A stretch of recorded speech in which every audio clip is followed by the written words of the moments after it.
You know, one question that I always like to ask filmmakers is, do you have a copy of all your films?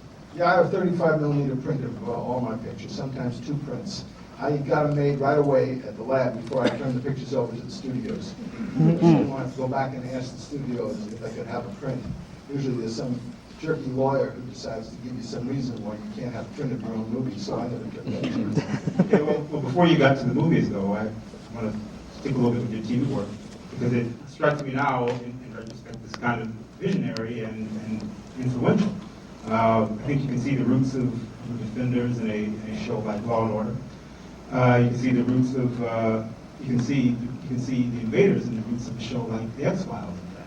Yeah, I think The X-Files was definitely influenced by The Invaders and the way it was shot, the kind of documentary treatment of science fiction, which is similar to what you'll see in God Told Me To, which is taking a fantasy story, a science fiction story, and treating it in the documentary Naked City kind of approach, with a lot of handheld camera work, which is similar to what's being done today on most of the, particularly on television today, where some of the series are all completely handheld, where every shot in the show is a handheld shot. And I told the cameraman I wanted to shoot this whole movie handheld. He thought I was crazy.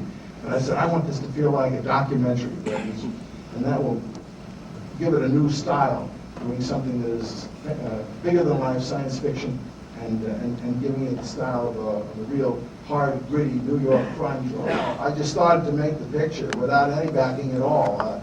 There was a sequence that was going to happen in the St. Patrick's Day parade, and I knew that if I didn't get this sequence shot, that I wouldn't be able to have any parade until the following year. So I got my crew together, and I said, we're going to shoot this scene in the St. Patrick's Day parade, and then we'll have it, and then I'll hope to get the money from somebody to make the picture later, incorporate this footage. But that sequence in St. Patrick's Day parade is a pretty remarkable feat of filmmaking, actually. You kind of wonder how you got all that coverage and also were able to execute a dramatic moment. Particularly without a permit. Anybody today that would go into the St. Patrick's Day parade with 5,000 cops and guns and blood bags and stage a gunfight in the middle of the parade without having any permission at all to do it. But the thing was that it was so absurd that you wouldn't have permission that no one imagined for a moment that I didn't have a permit. When I told cops to fall down, they threw themselves on the ground.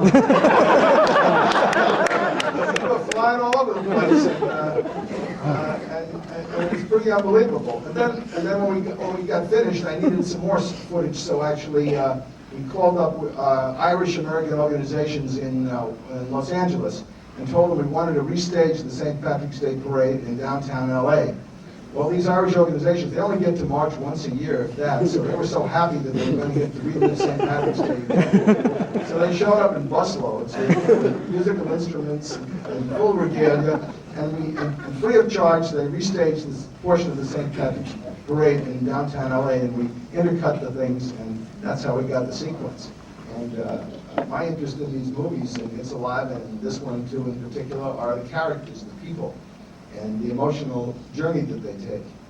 And something happens to these characters in these films. They go from one place to another, their personality changes, they evolve, they come to face things about themselves that are very frightening, and they either overcome or they succumb to them.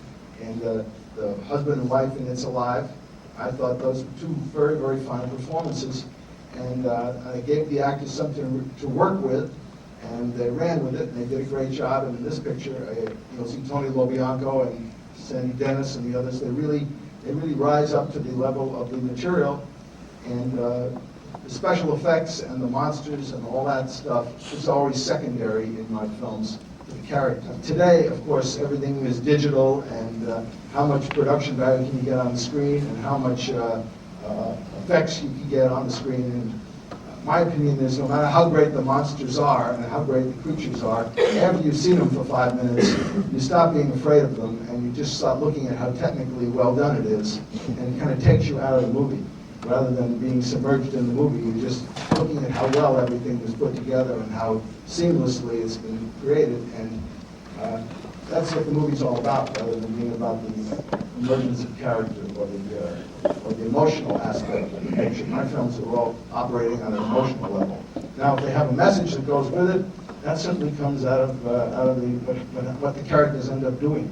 But that's more subconscious than anything, because as I say, I usually don't know what's going to happen next when I sit down to write. Well, another thing that's interesting about your movies is that so many of them, especially the ones set in New York, they have great authenticity about New York City. This is the greatest backlot in the world. Well, sometimes, go ahead and call that. You can't walk down the street here without seeing something to shoot. But, I can't walk down the street without seeing someplace I already shot. But the flavor in New York is very special. Yeah. The way you shot the San Gennaro Festival, it's quite good. Also, the way you open up with Bloomingdale's. Oh, well, It's quite, we have quite remarkable and we have a tragic element to this. I mean, it's very unpleasant. Unfortunately, I was thinking when we were scheduling this picture to be shown that I had to get up at the beginning and make a bit of an apology, because the beginning of the film is a sniper sequence in which a sniper on top of a water tower in mid-Manhattan kills a lot of New Yorkers for no rhyme or reason, and then says that God told him to. And I know this is very close to what's been happening, and I know it's very unpleasant and probably going to be unpleasant for me to watch and you to watch as well. So please excuse me, but I made this picture in 1976 or something, and what can you do? I mean, things like that happen. there are, I guess, what you call biological images in God's Holy City. I wonder how you got away with them. That's why I asked. I wonder how I got away with it too. The picture was open, they played it, and nobody said anything. So I wasn't going to call their attention to it. As I say, when you make low-budget pictures, people don't care that much. They don't pay any attention to it. When was the original title first used? It was released as God told me to, and then maybe 2 months later, before the New York release, they came to me and said they wanted a new title. So I figured the demon was the omen spelled sideways. So it didn't make any difference, because the ad campaign was lousy. When the ad campaign is lousy, with any kind of a horror film, you're cooked. Because the ad campaign is of paramount importance in selling a horror film. I feel like we could easily go for another hour, but unfortunately we got to show the movie Let's now. not show the movie. No. We can take a vote if you want. They won't see the movie anyway. Um, I'm anxious to see it on the big screen along with you, actually. So I'm afraid that's all we have time for.